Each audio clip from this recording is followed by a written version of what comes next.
Hello students, अब हम अगला टॉपिक जो ले रहे हैं चैप्टर नंबर 2 के अंदर, वो है मेजरमेंट्स। हम लोगों ने पूरे पहले वीडियोस के अंदर हम लोगों ने डायमेंशंस को अच्छे से समझा। हम लोगों ने डायमेंशंस के अलावा एरर्स, सिग्निफिकेंट फिगर्स वो भी कवर कर लिया। Now there is one topic that remains in chapter number 2 NCERT, that is measurements. जब हम मेजरमेंट्स की बात करते हैं तो हम लोग सबसे पहले लेंथ की मेजरमेंट के बारे में डिस्कस करते हैं कि हम लेंथ अगर मेजर करना चाहते हैं तो हम उस लेंथ को कैसे मेजर कर सकते हैं।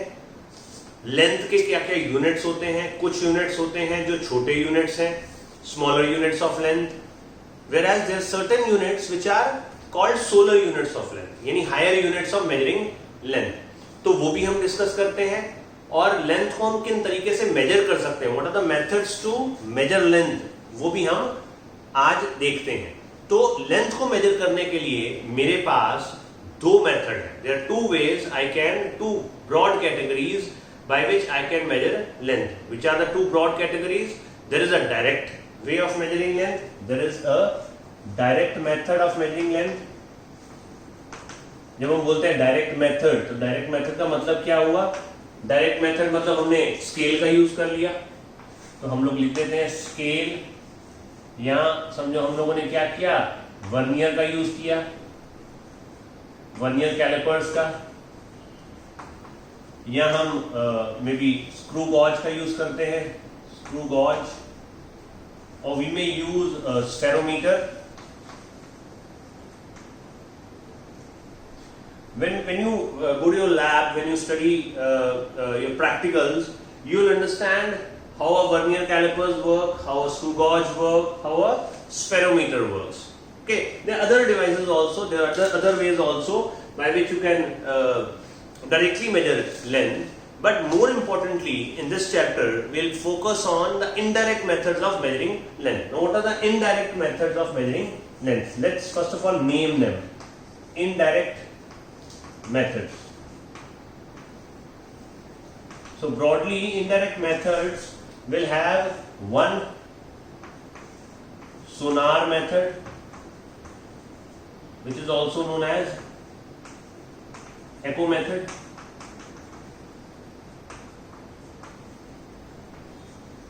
Then you have second, radar method.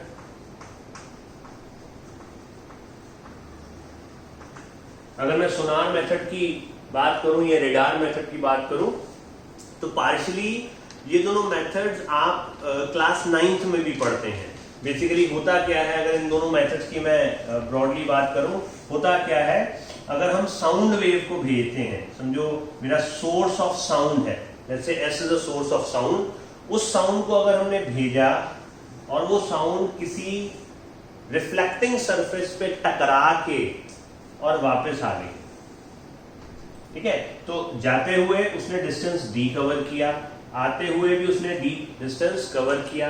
मेरे पास जो सोर्स ऑफ साउंड था वहां मैंने एक टाइमर लगा के रखा हुआ था, जिस टाइमर ने जाने का फिर रिफ्लेक्ट होके आने का, इस रिफ्लेक्शन को क्या बोलते हैं, एको, रिफ्लेक्ट होके आने का टाइम नोट कर लिया, यानी यहां से यहां तक जाने का, फिर यहां से यहां तक आने का टाइम था टी।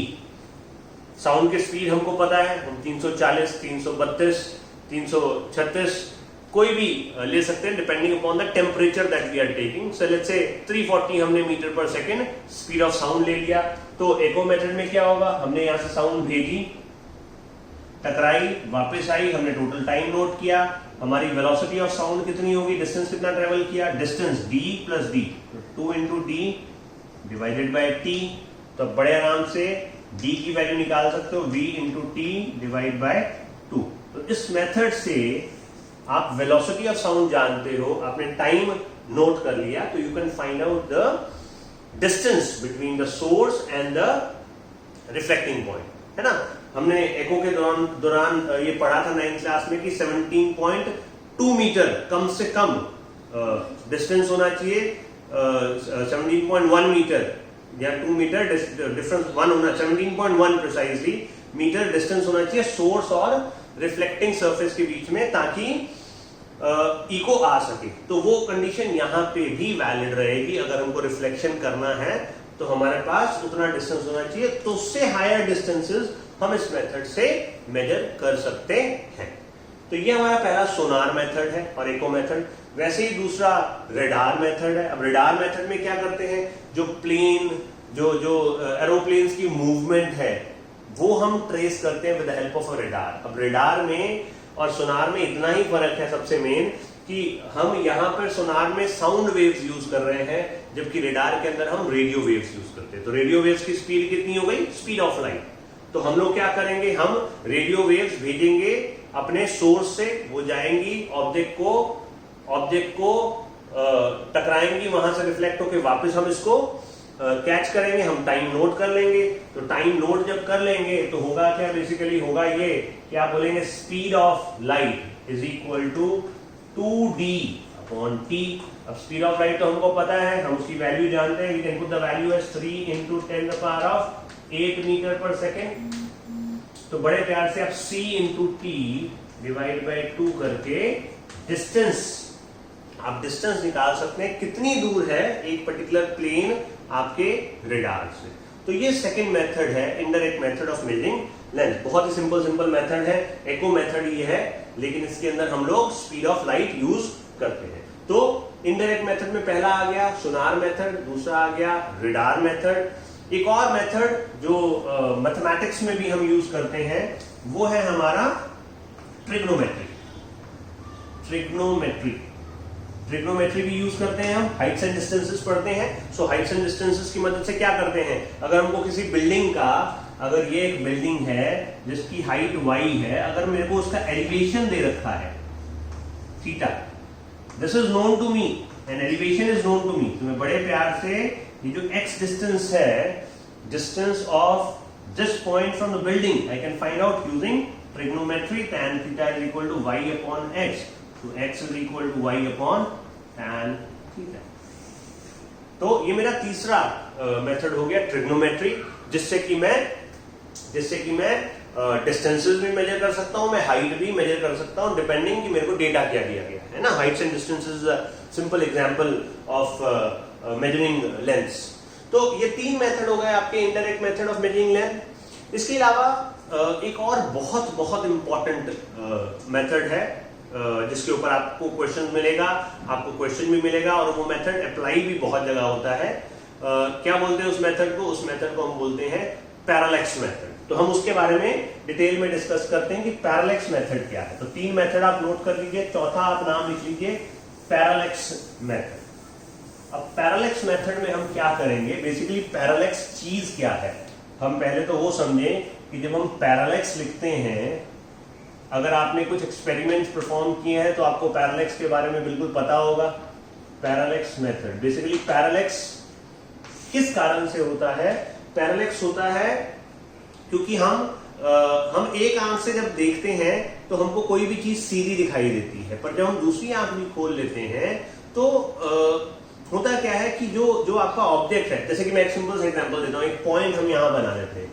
अब इस पॉइंट को अगर हम एक आंख से ऐसे देखें, एक आंख से हम ऐसे देखें और फिर इस आंख को बंद करें और इस आंख से देखें, अगर हम स्विच ओवर करें अपनी आईज को, तो हमको ऐसा लगेगा कि ये जो पॉइंट है वो वर्चुअली मूव कर रहा है ना। तो ये क्यों है, बिकॉज हमारे पास दो आंखें हैं, बहुत सिंपल सी चीज है। अगर हमारे पास दो आंखें नहीं होती तो हम ये जो वर्चुअल मूवमेंट है पॉइंट का वो नहीं देख पाते। अब आप बोलेंगे ये तो बुरी बात हो गई, दो आंखें हैं तो आपकी आंखों की वजह से पैरालेक्स आ गया, पर दो आंखें होने का फायदा भी तो है भाई। क्या फायदा है दो आंखें होने का, दो आंखें होने से हमारा जो स्पैन ऑफ व्यू है वो बड़ा हो गया, we have a wider view, है ना। दूसरी चीज क्या फायदा है आपको पता है, दो आंखों होने से क्या फायदा है, दो आंखें होने से हम कोई भी ऑब्जेक्ट की डेप्थ, तीसरी डायमेंशन को जज कर पाते हैं। अगर हमारे पास एक ही आंख होती तो हम कोई भी चीज प्लेन में अच्छी देख पाते, लेकिन दूसरी आंख होने से हम प्लेन चीज और डेप्थ वाली चीज को भी जजमेंट ले पाते हैं। तो ये फायदा है दो आंखें होने का। खैर, दो आंखों की वजह से ये पैरालेक्स हो गया। पैरालेक्स को डिफाइन कैसे करेंगे, it is defined as the virtual movement of a point when viewed from two different locations. जब आप एक पॉइंट को दो अलग अलग लोकेशन से देखते हैं तो जो वर्चुअल मूवमेंट हो रहा है उस पॉइंट का, इस एरर को, इस प्रॉब्लम को बोला जाता है पैरालैक्स। पर हम बात कर रहे हैं पैरालैक्स मेथड की। तो पैरालैक्स मेथड को समझते हैं कि क्या है। अगर एक पॉइंट है P हमारे पास, उस पॉइंट को हमने देखा पोजीशन A से पहले, फिर हमने उसको देखा पोजीशन B से। A और B के बीच का जो डिस्टेंस है वो डिस्टेंस हमने ले लिया D। अभी अगर यहां देखें तो दोनों आंखों से अगर मैं एक पॉइंट को देख रहा हूं दोनों आंखों से, तो ये मेरी दोनों आंखों के बीच का डिस्टेंस हो गया। तो इस डिस्टेंस को मैं नाम भी दे सकता हूं, this distance is called basis. This distance is called basis. Okay, तो जब मैं दोनों आंखें खुली रख के एक पॉइंट को देखता हूं तो पॉइंट के ऊपर मेरी दोनों आंखों की वजह से एक एंगल बन रहा है ना। ये जो एंगल है, इस एंगल को हमने नाम दिया है पैरालैक्स एंगल। पैरालैक्स एंगल, जिसको हम मार्क कर लेते हैं थीटा, है ना। तो हम इस एंगल को पैरालैक्स एंगल भी बोल सकते हैं। हम इस एंगल को, ये जो डिस्टेंस दी है, इसका एंगुलर डिस्टेंस एट P भी बोल सकते हैं। This theta is the angular distance of AB at P। Try to understand the terms which I am using, है ना। ये AB लेंथ, ये एक लीनियर लेंथ है, लेकिन ये लीनियर लेंथ P पॉइंट पे ये एंगल बना रही है। तो हम इस थीटा को क्या बोलेंगे, इस एंगल को क्या बोलेंगे? It is called angular distance of AB at P। Angular distance of AB at P, important term, important चीज, बार बार न्यूमेरिकल्स में यूज होगा। खैर, हम आगे समझते हैं क्या होता है। अब हम क्या करते हैं, हम AB डिस्टेंस D ले लेते हैं, AP को हम X ले लेते हैं, PB को भी हम X ले लेते हैं। ठीक है, हम पैरालैक्स मेथड समझने जा रहे हैं, पैरालैक्स मेथड का फॉर्मूला निकालने जा रहे हैं कि कैसे क्या पैरालैक्स मेथड होता है। तो अब हम चाहते ये हैं कि हम ये X की वैल्यू कैलकुलेट करें। अगर हमको थीटा पता हो, D पता हो, तो हम X कैलकुलेट कर लें। अगर तो ये राइट एंगल ट्राइंगल होता तो बड़े आराम से ट्रिग्नोमेट्री लगा लेते, पर यहां पर ये राइट एंगल ट्राइंगल नहीं है। तो विदाउट यूजिंग ट्रिग्नोमेट्री मैं इसको कैसे कैलकुलेट कर सकता हूं? How do I calculate this X without using trigonometry? Trigonometry use करूंगा, बट फाइनल फॉर्मूला में मैं ट्रिग्नोमेट्री अवॉइड कर लूंगा। देखते हैं कैसे करते हैं। तो यहां से मैं क्या करता हूं, मैं P पॉइंट से एक लाइन नीचे ड्रॉप करता हूं, यहां मार्क करता हूं C पॉइंट। ये इस तरह से ड्रॉप की है कि ये और ये दोनों इक्वल है, और ये एंगल भी बाइसेक्ट हो गया। ये θ/2 है, ये θ/2 है, ये पॉइंट C हो गया। अब अगर आप ध्यान से देखें तो मैं एक काम करता हूं, इस PC डिस्टेंस को R मार्क कर देता हूं। PC distance is R। Now if I take triangle PAC, अगर मैं ट्राइंगल लेता हूं PAC, तो कैन आई से sin theta, not sin θ/2, sin θ/2। देखो अभी मैं ट्रिग्नोमेट्री यूज कर रहा हूं, बट फाइनल फॉर्मूला में बिना ट्रिग्नोमेट्री के मेरा फॉर्मूला बन जाएगा। वही फायदा है इस पैरालैक्स का। तो sin θ/2 क्या हुआ? sin θ/2 हो गया AC upon PA। AC upon PA। अब AC कितना है? AC तो D/2 है भाई। So sin θ/2 is equal to D/2, और PA कितना है? PA X है। ठीक है, तो ये फॉर्मूला बन गया। अब यहां पर मैं एक कंसेप्ट यूज करता हूं ट्रिग्नोमेट्री का। वो कंसेप्ट क्या बोलता है? वो बोलता है कि for small angles and angles measured in radiance, यानी अगर आप छोटे एंगल लेते हैं और एंगल्स को हम we consider the angles to be in radians. Now what is radian वो भी हम समझते हैं, पर पहले हम कंडीशन लिख लें। For small angles and angles measured in radiance, sin theta, sin of any angle can be straight away written as the angle, that means आप किसी एंगल का साइन लें या किसी एंगल का साइन नहीं लें, जैसे कि साइन 45, तो वो ये बोल रहा है कि आप साइन 45 लिखें या सिंपल 45 लिखें, बट 45 तो डिग्री है, 45 को रेडियन में कन्वर्ट करके लिखें। तो आप साइन 45 इन रेडियंस लिखें या सिंपल 45 इन रेडियंस लिखें, दोनों वैल्यू अप्रोक्सीमेटली सेम आएंगी। 45 बहुत बड़ा एंगल है, ये सिर्फ छोटे एंगल्स के लिए ही वैलिड है। हम यहां पे एक एग्जांपल लेके उसको समझते भी हैं तो आपको ज्यादा क्लैरिटी होगी। पर पहले मैं आइडेंटिटी पूरी कंप्लीट कर दूं। sin theta is equal to theta and this is also equal to tan theta. It is also valid for tan theta because tan theta basically follows sin theta. उसकी values भी वैसे ही बढ़ती हैं जैसे sin theta की value बढ़ती है। cos theta में ये चीज नहीं होती है। इसको समझते हैं। इसको समझने के लिए मेरे को ये पता होना चाहिए स्मॉल एंगल यानी कितना स्मॉल होना चाहिए। तो मैं आपको बता दूं स्मॉल एंगल्स जहां पर ये सब चीजें वैलिड होती हैं वो 1 डिग्री, 2 डिग्री, 5 डिग्री, 10 डिग्री। 10 भी बड़ी वैल्यू हो जाती है, 2 डिग्री, 5 डिग्री, सेकंड्स, मिनट्स में जो वैल्यूज आती हैं वहां ये आइडेंटिटी को हम बड़े प्यार से लगा सकते हैं। तो पहली चीज तो हम ये समझते हैं कि ये वैलिड कैसे है। उससे पहले हम ये समझते हैं कि डिग्री और रेडियन में रिलेशन क्या है। तो हम यहाँ पे डिग्री और रेडियन का रिलेशन यहां देख लेते हैं। चलिए 360 डिग्री हमको पता है। एक सर्कल जब हम लेते हैं तो एक सर्कल के सेंटर में कितना एंगल होता है? एक सर्कल के सेंटर में एंगल हो गया 360 डिग्री। 360 डिग्री को जब हम रेडियन में कन्वर्ट करते हैं तो 360 डिग्री को पूरे सर्कल के सेंटर में लिया जाता है 2 पाई रेडियन। रेडियन जो है वो SI यूनिट ऑफ एंगल है। तो 360 डिग्री ले या 2 पाई रेडियन ले, एक ही बात है। Degree CGS, radian SI। तो अगर मैं ये कन्वर्जन के हिसाब से चलूं तो मेरा 1 डिग्री कितना हो गया? 1 डिग्री हो गया 2 पाई बाय 360 यानी कि पाई बाय 180 रेडियन। तो मेरा सिंपल सा कन्वर्जन आ गया यार। 1 डिग्री पाई बाय 180 रेडियन होता है। ठीक है, मैं थोड़ा सा और डिटेल में चला जाता हूं। मैं 1 डिग्री को 60 मिनट्स भी लिख सकता हूं। 1 डिग्री जब हम लेते हैं बेटा एंगल तो उसमें 60 डिवीजन होती हैं। हर division 1/60th of the degree होता है, यानी 1 डिग्री का कितना हिस्सा बन गया? 1 डिग्री का 60 हिस्सा, 60 parts, and each part is 1/60th of a degree. So that part is called 1 minute. Okay, and 1 minute is 60 seconds. तो 1 मिनट अगर देख लें तो उसमें 60 सेकंड हो गए। तो इसका मतलब है एंगल का यूनिट सिर्फ डिग्री नहीं है, सेकंड, मिनट्स भी उसका एंगल है। ओके, तो यहां से हमको ये समझ में आ रहा है कि 1 डिग्री 60 into 60 3600 सेकंड हो गया। 1 डिग्री 3600 सेकंड।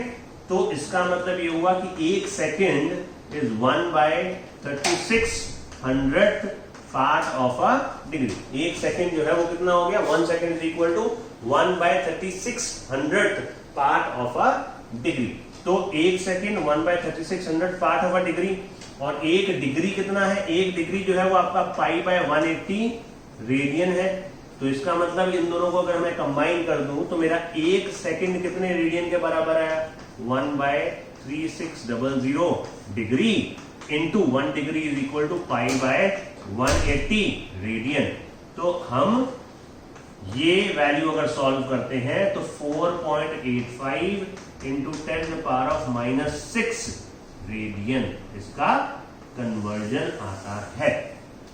आपको हर बार ये कन्वर्जन करने की जरूरत नहीं है, आप डायरेक्टली याद कर सकते हैं कि 1 सेकंड को अगर रेडियन में कन्वर्ट करना है तो 4.85 इंटू 10⁻⁻6 रेडियन आपको यूज करना है। या ये सबसे इंपॉर्टेंट चीज की 1 डिग्री पाई बाय 180 रेडियन या 360 डिग्री 2 पाई रेडियन। तो बहुत सिंपल सा लॉजिक बन रहा है यार। 360 डिग्री लेंगे तो 2 पाई रेडियन होगा, 180 डिग्री लेंगे तो पाई रेडियन कहलाएगा, 90 डिग्री लेंगे तो पाई बाय 2 रेडियन कहलाएगा, 45 डिग्री लेंगे पाई बाय 4, 60 डिग्री लेंगे पाई बाय 3, 30 डिग्री लेंगे पाई बाय 6। तो we will talk more about radians, more about pi by 3, pi by 6, pi by 2, pi by 4 rather than degrees when we come to class 11th, 12th. Okay, so that is a basic, root basic conversion that we need to know. So you can note down this conversion quickly, and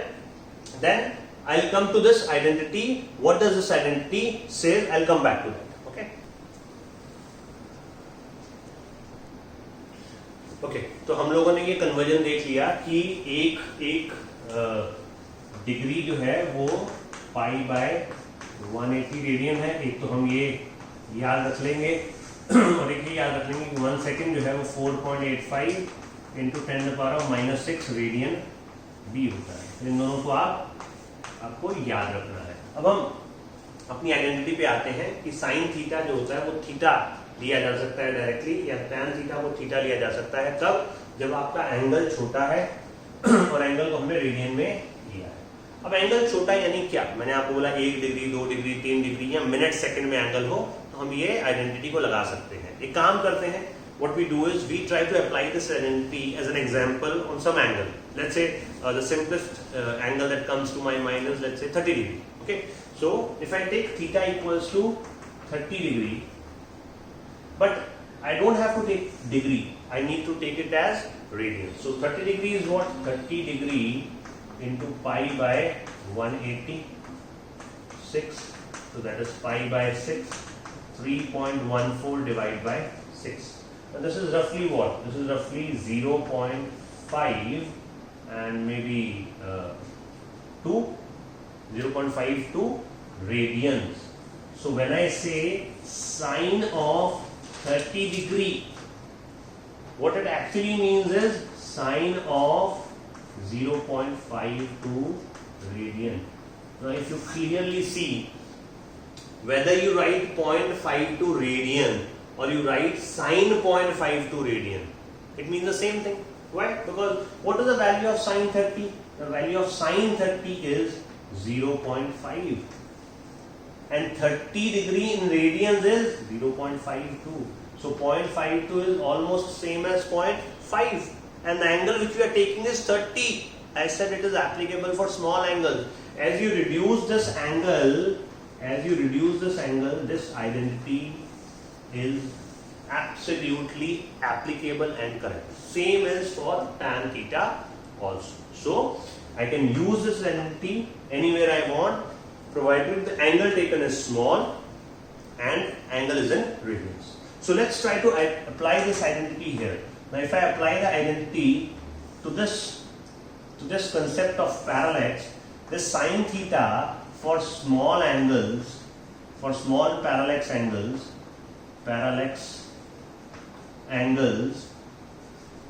and angles in radians, I can write sine theta by 2 is what? Straight away theta by 2. So theta by 2 is equal to d upon 2x. 2 और 2 काट दिया मैंने, मेरा theta कितना आ गया? d by x. यहाँ पे d metre में लेना है, x मीटर में लेना है, लेकिन थीटा रेडियन में लेना है। तो आप डायरेक्टली कर सकते हैं कि ये जो थीटा है, this is d upon x. Theta is equal to d upon x. बस इसी फॉर्मूला को हम इसको बोलते हैं मेथड ऑफ पैरेलैक्स। मैं एक और वेरिएंट इसका बना के देता हूं। अगर मैं साइन थीटा की जगह सपोज करो tan थीटा बाय 2 लेता। अब अगर tan थीटा बाय 2 अगर मैं ले लेता हूं तो tan थीटा बाय 2 क्या हो गया? tan थीटा बाय 2 तो opposite upon d by 2 upon r हो जाएगा, है ना। और tan थीटा भी अगर सेम आइडेंटिटी पे चलूं तो थीटा बाय 2 कितना हो जाएगा? थीटा बाय 2 हो जाएगा आपका d अपॉन 2r। 2 और 2 आपने कैंसिल कर दिया, मतलब आपका थीटा क्या मिल गया? d upon r। यानी यहाँ पे भी ये फॉर्मूला लग जाएगा। तो इन शॉर्ट ये जो आपका थीटा है, इस थीटा को आप d अपॉन x भी लिख सकते हैं, इस थीटा को आप d अपॉन r भी लिख सकते हैं। तो इसका मतलब x r तो ऑलमोस्ट सेम हो गया ना, है ना। x और r ऑलमोस्ट सेम हो गया। आप सोचो जब आपका डिस्टेंस बहुत दूर है, यहाँ समझो आप सोचो कि एंगल बहुत छोटा है, ये एंगल बड़ा है, लेकिन आप एंगल को छोटा, ये एंगल अगर बड़ा है तो आपकी ये साइड और ये साइड डिफरेंट होगी। पर जब आप इस एंगल को छोटा कर देते हैं, when you decrease the angle to the level of some a few degrees, maybe 1 or 2 degree, तब क्या हुआ, तब आपकी ये लेंथ या ये लेंथ, सेंटर लेंथ हो, साइड लेंथ हो, ये लेंथ हो, ये लेंथ हो, ये लेंथ हो, ये सारी लेंथ ऑलमोस्ट इक्वल ही हो जाती हैं। अगर ये भी लेंथ लेंगे तो भी इक्वल ही होगी। तो इससे हमारा फाइनल फॉर्मूला बन गया कि थीटा को आप d/x लिखिए, d/r लिखिए, ये सब चीजों पे लग जाएगा। x is almost treated as equal to r। बड़ी इंपॉर्टेंट सी चीज है कि हम थीटा को d/x, d/r कुछ भी यूज कर सकते हैं, ठीक है। तो आई थिंक आपको मेथड ऑफ पैरेलैक्स अच्छे से क्लियर हुआ होगा। मेथड ऑफ पैरेलैक्स को और अच्छे से समझने के लिए हमको एक दो क्वेश्चंस के ऊपर करने पड़ेंगे। मैं अभी करवाता भी हूं वो क्वेश्चंस, तो आपको पैरेलैक्स मेथड और अच्छे से क्लियर होगा। आप इसको तब तक नोट करिए। ओके, अब हम क्या करते हैं, हम पैरेलैक्स पे दो न्यूमेरिकल सॉल्व करते हैं। जब हम पैरेलैक्स पे दो न्यूमेरिकल सॉल्व करेंगे, या आपको तो और प्रैक्टिस करनी है, बट न्यूमेरिकल सॉल्व करने के बाद आपको पैरेलैक्स का एप्लीकेशन काफी क्लियर हो जाएगा और पैरेलैक्स मेथड भी काफी क्लियर हो जाएगा। तो मैंने दो क्वेश्चंस बोर्ड पे लिखे हैं। पहला क्वेश्चन मैं पढ़ रहा हूं, दिया है parallax of a heavenly body measured from 2 points diametrically opposite on the equator of earth is found to be 1 minute। यानी पैरेलैक्स आपको दिया है 1 मिनट। हमने अभी डिस्कस किया है 1 मिनट मतलब 1/60th of a degree। If the radius of Earth is 6400 kilometer, then find the distance of the heavenly body from the Earth। तो हमको heavenly body है, उसका डिस्टेंस निकालना है अर्थ से। अर्थ का डायमीटर, रेडियस हमको दे रखा है और पैरेलैक्स हमको दे रखा है। तो हम इसको कैसे बनाते हैं, सपोज यहां पर हम अर्थ ड्रॉ करते हैं, ये हमारा इक्वेटर हो गया, ये हमारा पॉइंट ए हो गया, ये हमारा पॉइंट बी हो गया, ठीक है। ये दोनों हम इक्वेटर पे दो पॉइंट ले रहे हैं जो कि डायमेट्रिकली ऑपोजिट है। ये डिस्टेंस डी कितना होगा, रेडियस दिया है आपको 6400, तो ये हाफ जो हुआ वो 6400 हुआ, तो डी कितना हो गया 2 × 6400 विच इज 12800 किलोमीटर्स। तो ये डिस्टेंस आपको ए बी दे दिया गया है, डी की वैल्यू आपको दे दी गई है, और ऐसा बोला यहां एक हेवनली बॉडी है पी, उस हेवनली बॉडी पे एक एंगल बन रहा है पैरेलैक्स का थीटा, जो कि 1 मिनट है, जो कि 1 मिनट होगा। तो इसका मतलब क्या है, वो 60 सेकेंड्स होगा। अब 60 सेकेंड को अगर आप 4.85 × 10⁻⁻6 से मल्टीप्लाई करेंगे तो रेडियन में आ जाएगा। सबसे इंपॉर्टेंट चीज यही है कि हमको एंगल्स को रेडियन में लेना है। निकालना क्या है, निकालना ये है, ये डिस्टेंस, लेट्स से इसको हम y ले लेते हैं, है ना। तो बड़े प्यार से पैरेलैक्स लग जाएगा। 1 मिनट का एंगल छोटा है, तो मेरा पैरेलैक्स बोलता है theta is equal to, according to parallax method, theta is equal to A B upon, मैं पी ए भी ले सकता हूं, मैं पी बी भी ले सकता हूं और मैं वाई भी ले सकता हूं, बिकॉज 1 मिनट का तो एंगल है। बोर्ड भी एंगल काफी बड़ा दिखाया है, इसलिए आपको वाई और इसमें डिफरेंस दिख रहा होगा, बट अगर आप इसको थोड़ा सोचेंगे 1 मिनट का एंगल, तो वाई, ये लेंथ सब एक ही दिखेगा आपको। आप उसको थोड़ा सा विजुअलाइज कीजिए, तो वाई हो गया। तो यहां पर आपका y कितना आया, y आ गया आपका ए बी अपॉन थीटा। अब ए बी की वैल्यू दी है कितनी, 12800 किलोमीटर, किलोमीटर को मीटर में कन्वर्ट कर लेते हैं, 10⁻³ अपॉन थीटा। थीटा कितना हुआ 60 × 4.85 × 10⁻⁻6। इसको सॉल्व करेंगे अगर, तो मेरे ख्याल से आपका आंसर 4.4 × 10⁻10 मीटर आ जाएगा। तो simple application, simple question based on parallax, ठीक है। एक और क्वेश्चन मैंने लिया है, देखते हैं क्या क्वेश्चन दिया है। एंगुलर डायमीटर ऑफ सन, यानी सन का जो डायमीटर है, सन का जो डायमीटर है वो एक एंगल बना रहा है, सन का डायमीटर एक एंगल बना रहा है, उस एंगल की वैल्यू दी है 16 मिनट्स, और आपको बोला गया find the diameter of sun. Sun का डायमीटर निकालना है। Distance between sun and earth 1.5 × 10⁻11 metre दे रखा है, ठीक है। तो हम सन बनाते हैं पहले, ये हमने सन बनाया, सन का ये डायमीटर हो गया d, ये अर्थ ले लेते हैं,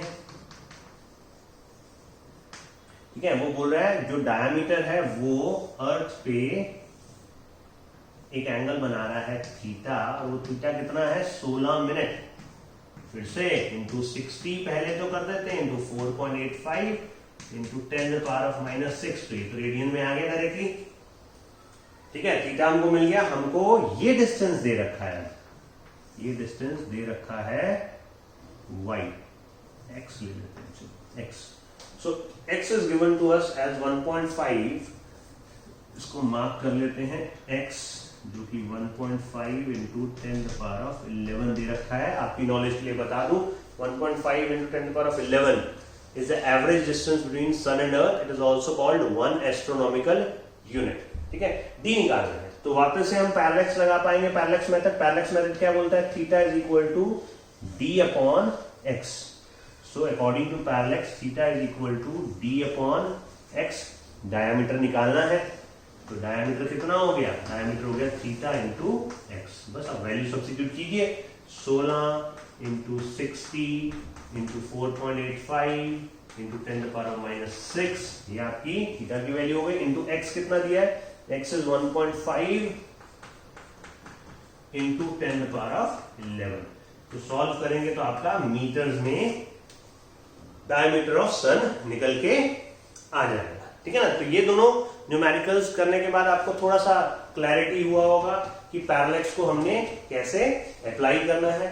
मैं एक और टॉपिक अभी आपका इसके ऊपर लेना चाहता हूं और डिस्कस करना चाहता हूं, what are the units of length, which are the higher units of length, which are the smaller units of length. तो आप इसको नोट करिए, मैं दूसरा टॉपिक स्टार्ट करता हूं। ओके, तो मैं डिस्कस करता हूं आपसे a few units of length. ऐसा यूनिट ऑफ लेंथ तो मीटर है, पर हम कुछ छोटे यूनिट्स डिस्कस कर सकते हैं और मेनली हम बड़े यूनिट्स डिस्कस करेंगे लेंथ के, जिसको हम 16 यूनिट्स ऑफ लेंथ भी बोलते हैं। तो पहले बेसिक यूनिट हम मीटर ले लेते हैं, अपना ऐसा यूनिट।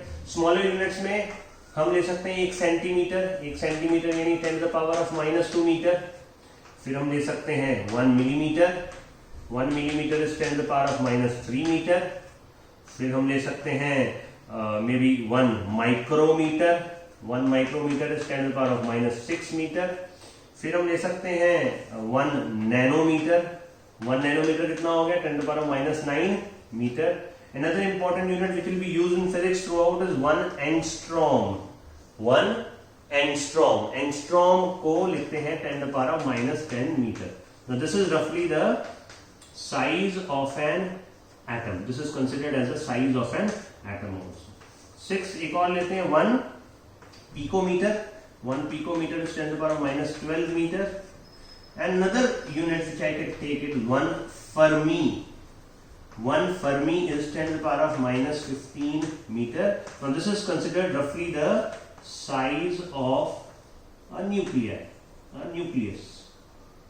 तो ये दोनों थोड़े important है। 1 Fermi 10⁻⁻15 which is size of a nucleus, 1 angstrom is roughly the size of an atom। ये छोटे यूनिट्स हैं, और भी छोटे यूनिट्स मतलब हम लोग कर सकते हैं, but these are the most important ones. अब मैं मोर इंपॉर्टेंटली डिस्कस करता हूं higher units of length. Higher units मतलब मैं किलोमीटर माइल्स की बात नहीं करने जा रहा हूं, मैं यहाँ पे सोलर यूनिट्स की बात करने जा रहा हूं।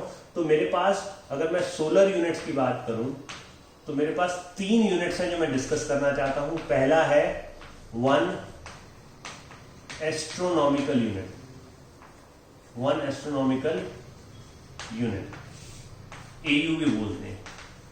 What is 1 astronomical unit? Basically, 1 astronomical unit or 1 AU is the average distance between Sun and Earth. We know the distance between Sun and Earth keeps on changing at every instant of time, है ना। उसके जो orbit है वो circular तो है नहीं, वो तो इलिप्टिकल ऑर्बिट है, इसलिए हम एवरेज डिस्टेंस लेते हैं। Average distance between sun and earth is 1 astronomical unit, जिसकी वैल्यू 1 AU की ली गई है 1.496 into 10⁻11 मीटर, जिसको हमने 1.5 भी रफली ले लिया न्यूमेरिकल के अंदर। तो ये मेरा पहला सोलर यूनिट हो गया। दूसरा एक यूनिट बड़ा कॉमनली यूज होता है 1 लाइट ईयर। कभी एमसीक्यू क्वेश्चन भी आ जाता है, what is write the dimensions of a light year. Now light year when we say, so at the back of the mind sometimes we feel light year must be the unit of angle, must be the unit of time maybe, but light year is a unit of distance. Okay, so light year क्या हुआ? Light year is the distance traveled by light in 1 year. बहुत ही simple सा logic है ना? तो इसको कैसे निकाल सकते हैं? Speed of light is equal to distance by time. तो डिस्टेंस कितना हो गया? Speed into time. स्पीड कितनी लेनी है? 3 × 10⁸। समय कितना लेना है? 365 years into 24 hours into 60 minutes into 60 seconds. इसको सॉल्व करेंगे 9.46 × 10⁻15 मीटर। ये आपका डी का वैल्यू आएगा। इसको लिख दिया 1 light year. This is equal to 1 light year. तो ये दो यूनिट हो गए, एक एस्ट्रोनॉमिकल यूनिट, एक लाइट ईयर। एक और बड़ा इंपॉर्टेंट यूनिट है जिसको हम डिस्कस करना चाहते हैं, वो है तीसरा यूनिट हमारा, जिसको हम बोलते हैं पैरालैक्टिक सेकंड। जिसको हम बोलते हैं पैरालैक्टिक सेकंड। मैं ये इरेज कर रहा हूं आपका और तीसरा यूनिट डिस्कस कर रहा हूं आपसे, जिसको बोलते हैं पैरालैक्टिक सेकंड। शॉर्ट फॉर्म में बोलते हैं पारसेक, और 1 पैरालैक्टिक सेकंड। What is 1 parsec? तो 1 पारसेक कैसे डिफाइन किया गया? Basically 1 parsec is the distance of a point, the distance of a point from an arc of 1 AU। एक 1 AU की आर्क आप ले लेते हैं, एक 1 AU की आर्क आप ले लेते हैं, ए बी आपने रफली आर्क ले ली या स्ट्रेट लाइन ले ली। इससे अगर मैं एक पॉइंट पे 1 सेकेंड का पैरेलैक्स एंगल बनाऊं, थीटा इक्वल्स टू 1 सेकेंड, यानी एक AU की आर्क, उससे हम एंगल बना रहे हैं कितना? 1 सेकेंड का। तो आप इमेजिन करके देखिए कि वो पॉइंट कितना दूर होगा इस लेंस से, है ना? तो 1 AU की आर्क अगर 1 सेकेंड का एंगल बना रही है किसी पॉइंट पे, तब ये जो डिस्टेंस है between that point and this arc of 1 AU, this is y and this is called 1 parsec, है ना? So when an arc of 1 AU makes an angle, parallax angle of 1 second at a point, then the distance between that point and the arc 1 AU is known as 1 parallactic second. ठीक है? इसको कैसे calculate कर सकते हैं? तो इसको calculate करने का मैं सिंपल सा तरीका, theta is equal to AB upon y, parallax method लगा दिया, AB अपॉन y। अब थीटा 1 सेकेंड है into 4.85 into 10⁻⁻6 is equal to AB कितना हुआ? AB हो गया आपका 1 AU अपॉन y। तो y क्या आएगा? y आएगा 1 AU, 1 AU मतलब 1.496 इंटू 10⁻11 अपॉन 4.85 इंटू 10⁻⁻6। इसको सॉल्व करेंगे अगर हम, तो हमारी वैल्यू आएगी 3.08 इंटू 10⁻16 मीटर। इस वैल्यू को हमने नाम दिया 1 पारसेक। ठीक है? तो तीन बड़े सोलर यूनिट्स ऑफ लेंथ हो गए। क्या क्या हो गया? 1 astronomical unit 1.496 into 10⁻11 metre, 1 light year 9.46 into 10⁻15 meters, and finally 1 parsec which is 3.08 into 10⁻16 meters. मैं एक और छोटा सा टॉपिक है जो आपसे डिस्कस करना चाहता हूं, आप इसको नोट करिए, you note this down, the derivation also, and I'll discuss one last topic. Okay, हम लोगों ने चार मेथड डिस्कस किए, indirect methods of measuring length. क्या क्या किया एक बार रिवाइज कर लेते हैं। अपने सोनार मेथड किया, हमने रेडार मेथड किया, फिर हमने ट्रिग्नोमेट्री किया, फिर हमने चौथा मेथड किया पैरेलैक्स। मैंने बोला पैरेलैक्स सबसे इंपॉर्टेंट मेथड है और आपको रियलाइज भी हुआ होगा। एक और मेथड मैं यहाँ पे डिस्कस करना चाहता हूँ। नॉर्मली ये इसके ऊपर क्वेश्चन कम आता है, बट क्योंकि कभी कभी क्वेश्चन पूछा गया है इस मेथड के ऊपर, तो मैं वो डिस्कस कर रहा हूँ. That is distance of inferior planets from sun and earth. Now what are the two inferior planets that we have? We have Mercury and Venus. These are the two inferior planets. जो दो planet सन और अर्थ के बीच में लाई करते हैं, उनको हम inferior planets बोलते हैं. तो उन प्लैनेट्स का अगर हमको डिस्टेंस निकालना है, कहां से उसका डिस्टेंस निकालना है, सन से या अर्थ से, तब हम ये मेथड को यूज कर सकते हैं. तो आप समझिए कि ये मेथड क्या है. मैंने यहाँ पे एक डायग्राम बनाया है. यहाँ पर जो ऑर्बिट्स मैंने कंसीडर किए हैं सन के आसपास, वो ऑर्बिट्स सर्कुलर लिए हैं, एलिप्टिकल नहीं लिए हैं. तो यहाँ सन सेंटर में लिया गया है. पहला ऑर्बिट मैंने एक प्लेनेट ले लिया, मरकरी या वीनस, कोई भी आप ले सकते हैं. और ये जो दूसरा ऑर्बिट है वो अर्थ का ले लिया गया है. ठीक है, तो डिस्टेंसेस मार्क किए हैं. क्या क्या डिस्टेंस मार्क किए? अर्थ से प्लेनेट का डिस्टेंस मैं मार्क कर रहा हूं RPE. सन और अर्थ के बीच का डिस्टेंस हमको पता है 1 AU है, और प्लेनेट और सन के बीच का डिस्टेंस हम RPS ये मार्क कर लेते हैं. ठीक, यहां पर मैं एक एंगल शो कर रहा हूं. किसके बीच में एंगल है? वो सन अर्थ के डिस्टेंस में और प्लेनेट अर्थ के बीच का एक डिस्टेंस है एप्सिलॉन. इसको बोलते हैं एप्सिलॉन. ये एप्सिलॉन एंगल को नाम दिया गया है special. It is called elongation. This is called elongation. और इलोंगेशन को डिफाइन कैसे किया? देखिए, यही डिफाइन किया गया. Elongation is the angular distance of the planet from sun.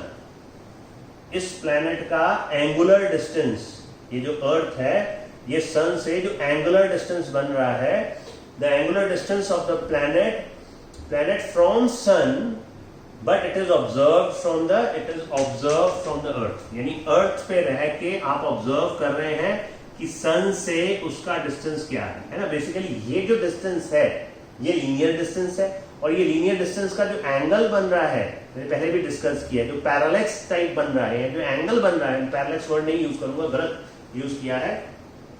RPS जो लेंथ है लीनियर, उसका जो एंगल बन रहा है अर्थ पे, उसको नाम दिया गया है elongation.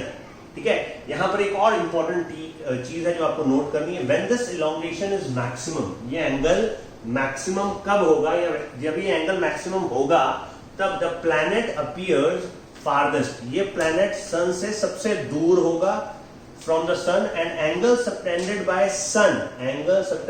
Sun and earth at the planet will be 90 degree. उस समय पे ये जो एंगल बनेगा, इसके बीच में आपका RPS और RPE के बीच में जो एंगल बनेगा, वो एंगल 90 डिग्री होगा. ठीक है, इसको हम ये फॉर्मूला को या इस कंसेप्ट को तभी लगाते हैं जब ये एंगल 90 डिग्री होता है. इसको हम इलोंगेशन बोलते हैं. इसका मतलब ये है कि यहां पर हम बेसिक ट्रिग्नोमेट्री का यूज करने वाले हैं. तो हमने कैलकुलेट किया है, ट्रिग्नोमेट्री यूज किया है. What is sine of epsilon? Sine of epsilon अगर देखेंगे तो sine of epsilon is RPS upon SE, और SE कितना है? 1 AU. तो बेटा आपका RPS कितना हो गया? RPS हो गया 1 AU इंटू साइन एप्सिलॉन. ठीक है, उसी तरह से अगर आप कॉस एप्सिलॉन लेते हैं तो कॉस एप्सिलॉन होगा RPE upon 1 AU. So you can write RPE is equal to 1 AU cos epsilon. ठीक, तो ये पांचवा method. I think we have discussed more than enough methods और indirect methods of measuring length. काफी सारे methods हमने discuss कर लिए हैं. अब आप एक दो पॉइंट्स और हैं जो मैं आपसे डिस्कस करना चाहता हूं. एक मैं चाहता हूं आपसे एंगल के बारे में डिस्कस करना, प्लेन एंगल, और एक मैं चाहता हूं आपसे सॉलिड एंगल के बारे में डिस्कस करना. तो आप इस पूरे पॉइंट को अगर नोट करते हैं तो इसको आप नोट करिए. मैं आपसे एक प्लेन एंगल के बारे में बात करता हूं और एक solid angle. Now what is plane angle? Basically plane angle की अगर बात करें, प्लेन एंगल ये सप्लीमेंट्री क्वांटिटीज के अंदर आएगा. सप्लीमेंट्री क्वांटिटीज के अंदर एक प्लेन एंगल आएगा. प्लेन एंगल को हम थीटा मार्क करते हैं. बेसिकली प्लेन एंगल क्या हुआ? Plane angle is the angle subtended by an arc at the centre of a circle, है ना. एक सर्कल अगर हम ले लेते हैं, ठीक है, पैरेलैक्स हम समझ चुके हैं, तो ये हमारा R हुआ. अगर मैं यहाँ पे एक आर्क L मार्क करूं तो ये थीटा बन गया. तो angle subtended by an arc at the centre of a circle is called plane angle. मैं प्लेन एंगल को अगर रेडियंस में लेता हूं तो I can write theta is equal to L by R. Unit of plane angle is radian. ऐसा unit क्या है? रेडियन, है ना. ऑलरेडी पैरेलल्स में हमने यही चीज को डिराइव किया है. तो एक सर्कल लेते हैं, सर्कल की एक लेंथ लेते हैं, उस लेंथ का जो एंगल बन रहा है सेंटर में उसको हम बोलते हैं प्लेन एंगल. ऐसा ही एक एंगल और है. प्लेन एंगल का यूनिट रेडियंस है. एक है सॉलिड एंगल जो स्पेस में बनाया जाता है. सॉलिड एंगल के लिए हम सर्कल लेने की जगह सॉलिड एंगल इसको डिनोट किया जाता है omega. This is a symbol of solid angle and the unit of solid angle is steradians. STR is the unit of solid angle. इसके लिए हम एक स्फीयर लेते हैं. instead of a plane circle we take a sphere. Okay, when we take a sphere then we consider a small area on the sphere. let's say ये हमने area ले लिया dA, डेल्टा ले लेते हैं. डेल्टा A एक छोटा सा एरिया हमने, जैसे एक फुटबॉल है, फुटबॉल के ऊपर बहुत सारे पैचेस लगे होते हैं. अगर आप एक पैच को ले लें, उस फुटबॉल के एक पैच को ले लें, तो वो आपका एक छोटा सा एरिया हो गया. उसको हम डेल्टा ए लिखते हैं. ये पैच जो आपका सेंटर में एक एंगल बनाएगा. आप समझ पा रहे हैं? जैसे कोन का एंगल हो गया ना, एक कोन होती है, कोन का 3D एंगल हो गया. ये एरिया हुआ डेल्टा ए और इसका ये जो एंगल बनेगा वो प्लेन एंगल नहीं होगा. कोन में जो एंगल बनेगा वो स्पेस में एंगल होगा, 3D एंगल. तो ये एंगल को हम लिखते हैं omega, delta omega. Delta omega because बहुत छोटा एंगल है इसलिए डेल्टा वर्ड यूज किया गया है. ये आपका रेडियस R हो गया, है ना. So what is solid angle? Solid angle is the angle subtended by a small area at the centre of a sphere. Plane angle is angle subtended by a length L at the centre of a circle. तो यहां पर आपका जो delta omega है, आप इसको भी delta theta लिख सकते थे और इसको भी सिंपल ओमेगा लिख सकते थे, बट दोनों चीज चलती. Is equal to delta A upon R square. That is your delta omega. And if you calculate the total solid angle at the centre of a sphere, है ना. टोटल प्लेन एंगल कितना होता है centre of the circle पे? Total plane angle होता है 2 pi radian. तो आप याद रखिए टोटल सॉलिड एंगल जो है वो होता है 4 पाई स्टेरेडियंस.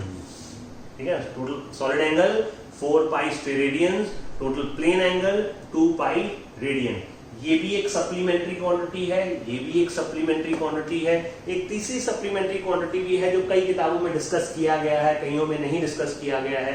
हम यहाँ मेंशन कर देते हैं. वो तीसरी सप्लीमेंट्री क्वांटिटी ली जाती है रेडियो